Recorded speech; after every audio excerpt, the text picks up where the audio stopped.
Welcome to प्राजस्पर foundation.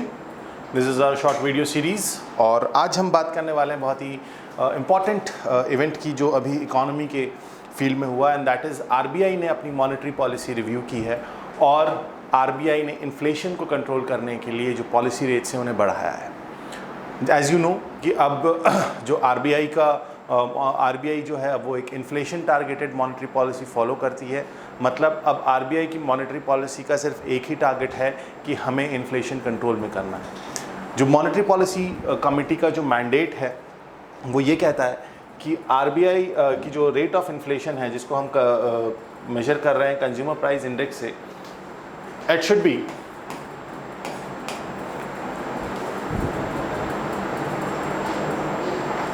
It should be 4 ± 2%। तो जो रेट ऑफ इन्फ्लेशन है वो 4 ± 2% के रेंज में होना चाहिए। ये ऑलरेडी मैंडेट है, लेकिन कोविड के इम्पैक्ट की वजह से, यूक्रेन में हो रहे वॉर के इम्पैक्ट की वजह से जो रेट ऑफ इन्फ्लेशन है वो बहुत ज़्यादा है। मींस ज़्यादा इन द सेंस ये जो 6%, अगर आप इसको वैसे देखेंगे तो दिस इज़ 2 to 6%, और ये जो इसकी अपर लिमिट है ये उससे बहुत ऊपर जा चुका है। आपका को सर 7.8 7.9%, कहने को 1-1.5% का डिफरेंस है, लेकिन जब आपकी विंडो ही छोटी हो तो वहाँ पे 1% या 1.5% बहुत बड़ा एक जो है इम्पैक्ट डालता है इकोनॉमी के अंदर। आरबीआई ने जब पिछली बार भी मॉनेटरी पॉलिसी रिव्यू की थी तब भी उन्होंने इन्फ्लेशन को कंट्रोल करने के लिए पॉलिसी रेट्स को बढ़ाया था, और आज भी जब इन्होंने ये पॉलिसी रिव्यू की है तो इन्होंने इसको इंक्रीज़ किया है। लेट्स सी आरबीआई गवर्नर ने क्या कहा, पहले हम उसको देखते हैं। So before that, monetary policy को रिव्यू करते हुए they voted unanimously to increase what 50 basis points. किसको? रेपो रेट को। आरबीआई ने क्या किया है, जो पॉलिसी रेट। तो अब एक चीज़ याद रखिएगा, this repo rate is called as policy rate. This repo rate is called as policy rate. RBI ने इसको बढ़ाया है by 50 basis points, means 0.5। 50 basis point means 0.5%। RBI ने इसे 0.5% बढ़ा के कहाँ पहुँचा दिया है? Now it is 4.9%। What is repo rate? Repo rate को पॉलिसी रेट क्यों कहते हैं? क्यों? ये एक टूल है मॉनेटरी पॉलिसी का which measures which is used in order to control the rate of inflation, which is there to control the credit or the liquidity available to the bank। तो अगर बैंक को कोई loan चाहिए, short term loan चाहिए किससे? RBI से। तो वो किस पे डिपेंड करता है? रेपो। रेपो का मतलब as you know it means repurchase option. तो इस चीज़ को बढ़ाया है, और जो बाकी रेट्स हैं, चाहे वो रिवर्स रेपो हो, चाहे वो एसएएफ हो, चाहे वो मार्जिनल स्टैंडिंग फैसिलिटी हो, ये सारे रेट्स जो हैं अकॉर्डिंगली ही रेपो रेट के कंटेक्स्ट में बढ़ेंगे। और ऐसा करने की ज़रूरत क्यों पड़ी? क्यों आरबीआई को एक कॉन्ट्रैक्शनरी मॉनेटरी पॉलिसी ऑप्ट करने की ज़रूरत पड़ी? आरबीआई को कॉन्ट्रैक्शनरी मॉनेटरी पॉलिसी ऑप्ट करने की ज़रूरत इसलिए पड़ी बिकॉज द इन्फ्लेशन, हमारी इन्फ्लेशन की लिमिट कितनी है? हमारी इन्फ्लेशन की अपर लिमिट 6% है, which is your consumer price index combined consumer price index जो है वो 6% से ज़्यादा नहीं होना चाहिए। ये मॉनेटरी पॉलिसी कमेटी का जो मैंडेट है ये उसमें लिखा हुआ है, but at present it is in the quarter of April to June it is 7.5% बढ़ा हुआ है। और एक्सपेक्टेड ये किया जा सकता है कि आने वाले वक्त में आरबीआई रेपो रेट्स को या जो पॉलिसी रेट्स है उसे और ज़्यादा बढ़ाएगा, क्योंकि इन्फ्लेशन कंट्रोल करना at this point of time already there are various other problems that our economy is facing, और यहाँ पर इन्फ्लेशन कंट्रोल करना बहुत इंपॉर्टेंट इस वक्त बना हुआ है। क्या कहा गया इससे related? So the CPI based, as I told you earlier, the CPI based inflation जो आरबीआई जिसको मेजर करके या जिस पैरामीटर के बेसिस पे अपने रेट ऑफ इन्फ्लेशन को रेट ऑफ इन्फ्लेशन को मेजर करता है, it has reached up to 7.79% in April. This is huge. Why this is huge? This is an 8-year high. और रिटेल इन्फ्लेशन जो है इट इज़ जो हमारी 2 to 6% का बैंडविड्थ है, जो हमारा गिवन परमिसिबल लिमिट्स है उसके बियॉन्ड है। इसके ऊपर आरबीआई गवर्नर उन्होंने क्या कहा है, and I am quoting him, that inflation has steeply increased much beyond the upper tolerance level. Upper tolerance level means 6%. A large part of this rise in inflation is primarily attributed to a series of supply-linked supply shocks, which is coming because of the war, this war in Ukraine. इसीलिए आप देखेंगे कि जो WPI है, wholesale price index जो है, wholesale price index double digits में जा चुका है. उसका एक मेजर रीज़न ये है कि अगर आप होलसेल प्राइस इंडेक्स का बास्केट देखेंगे, उसमें मेजर कंपोनेंट्स जो हैं उसका हम उसमें, क्योंकि उसमें फ्यूल आ रहा है, उसमें क्रूड ऑयल आ रहा है, तो पेट्रोलियम प्रोडक्ट्स आ रहे हैं, वो सारी चीज़ें हम इंपोर्ट करते हैं. And because of the currency exchange rate, especially in context of dollar, or increasing prices of international increasing prices of crude oil in international market, उसकी वजह से हमारा WPI बहुत ज़्यादा है. CPI अभी भी सिंगल डिजिट में है, लेकिन this is again within your it is beyond the permissible band. So this is one thing that is great concern. In these circumstances, we have started a gradual and orderly withdrawal of extraordinary accommodation instituted during the pandemic. क्योंकि pandemic के time पर extraordinary कुछ relaxations दिए गए थे, means RBI which has opted for an expansionary monetary policy in the pandemic time so that there is more liquidity in the market, more liquidity in the economy. अर्थव्यवस्था में जो है ज़्यादा पैसा हो, इस चीज़ को ध्यान में रखते हुए यहाँ क्या किया गया, there were certain measures which were taken during pandemic, और अब वो उसे gradually withdraw कर रहे हैं, orderly manner में withdraw कर रहे हैं. इसका मतलब ये है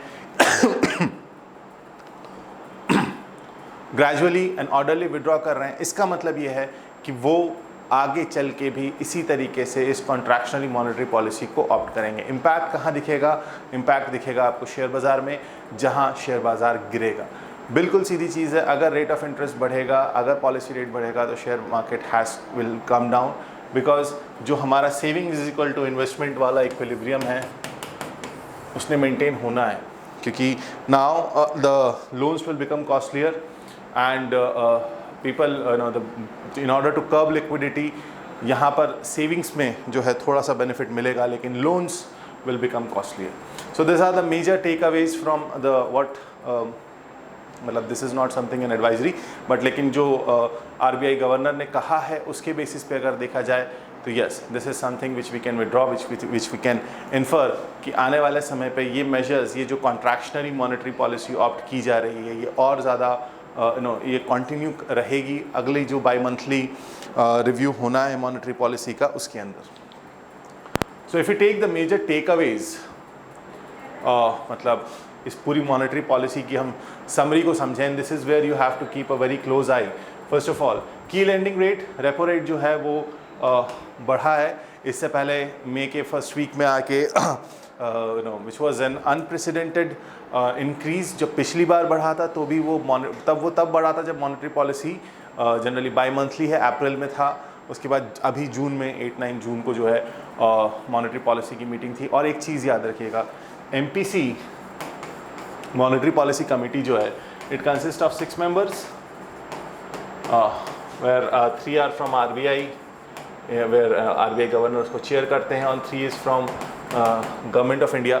और इस बार ये जो मॉनेटरी पॉलिसी के अंदर जो ये पॉलिसी रेट्स को बढ़ाने का, जो की लेंडिंग रेट है, जो पॉलिसी रेट है, रेपो रेट है, उसको बढ़ाने का जो फैसला है वो यूनानिमस है. मतलब इस बार गवर्नमेंट की जो रिप्रेजेंटेटिव्स हैं वो भी यही कह रहे हैं कि yes, this is the time where we should opt for contractionary monetary policy.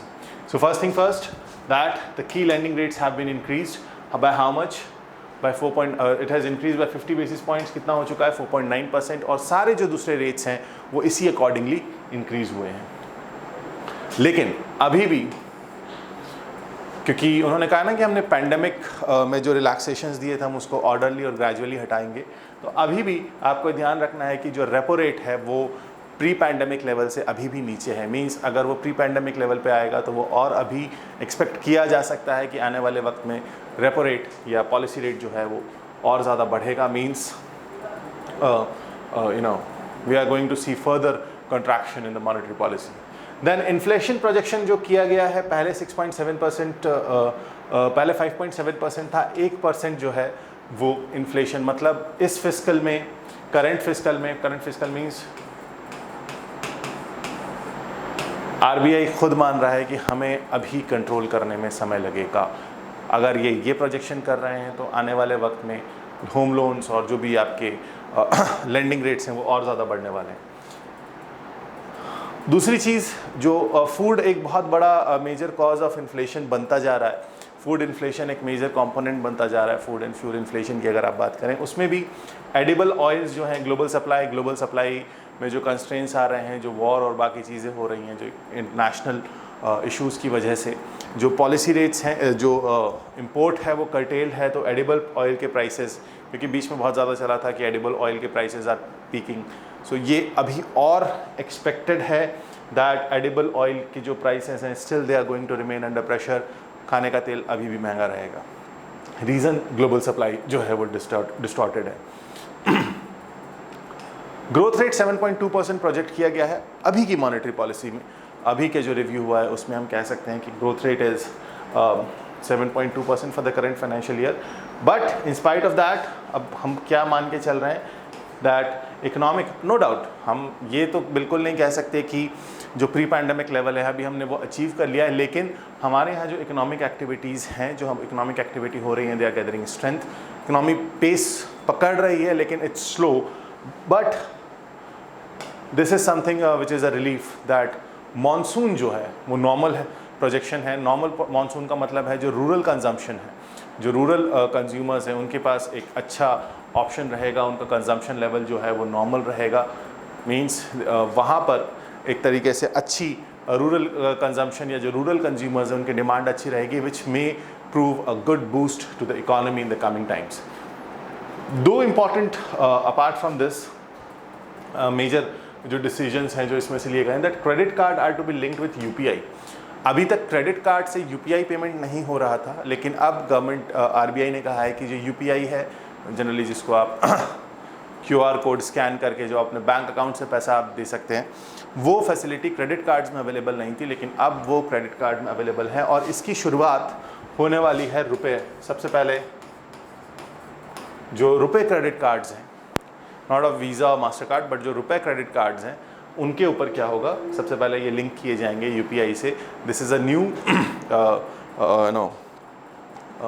Initiative जहां giving more financial strength to the people so that existing जो रेट्स हैं, वो एग्जिस्टिंग जो सप्लाई ऑफ मनी है उसको और ज़्यादा बेहतर किया जा सके। Then lending limits for cooperative banks for housing loans doubled. अब एक तरफ तो देखो दोनों चीज़ें हैं, एक तरफ लेंडिंग रेट्स बढ़ रहे हैं, लेकिन एट द सेम टाइम क्या हो रहा है, जो लिमिट्स हैं किसकी, जो urban this housing loans by cooperative banks जो हैं उसको डबल कर दिया गया है। उसकी मेजर रीज़न ये है कि ऐसा ना हो कि अगर लेंडिंग रेट्स कम हो तो सप्लाई एकदम जो डिमांड साइड है, डिमांड एकदम से नीचे आ जाए। अगर डिमांड एकदम से नीचे आ जाएगी then this will be we are actually in a deadlock situation. तो उससे बचने के लिए आरबीआई ने जो हाउसिंग लोन्स हैं कोऑपरेटिव बैंक्स जो दे रहे हैं उनकी लिमिट को डबल कर दिया है, जिससे कि ठीक है whether it is high rate of interest but more loan can be given, so they are balancing it somehow, because supply side में भी कंस्ट्रेन है, डिमांड साइड में भी कंस्ट्रेन है, लोग अभी पैसा बचा के चलना चाह रहे हैं। तो अब ये देखने वाली चीज़ होगी कि ये जो स्टेप्स लिए गए हैं, रिजर्व बैंक ने ये जो स्टेप्स लिए हैं, ये आगे जाके कैसे further how they impact economy, और वेदर ये जो टारगेट्स हैं 7.2% ग्रोथ के, या जो रेट ऑफ इन्फ्लेशन को हम 1% नीचे लाने की बात कर रहे हैं, 1% नहीं, हाँ रफली 1% नीचे लाने की बात कर रहे हैं, वो कैसे अचीव होगा। So you keep a close I over it, हम भी उसके ऊपर नज़र बना के रखेंगे। Any such news appears in future, definitely we are going to tell you for that. So this is it from my side in this video. Have a great time, stay safe, stay healthy, and keep following us, because on this Sunday we are having a seminar in Ahmedabad. I'll be taking that for UPSC as a career. Do register for it. You can visit, you can call on this number for your registration, and you can visit this so that we can interact, हम देख सकें कि UPSC as a career कितना important है और कैसे उस तक पहुंचा जा सकता है। So I hope I see you on Sunday 10 AM. Till then, have a great time, stay safe, stay healthy. Thank you so much.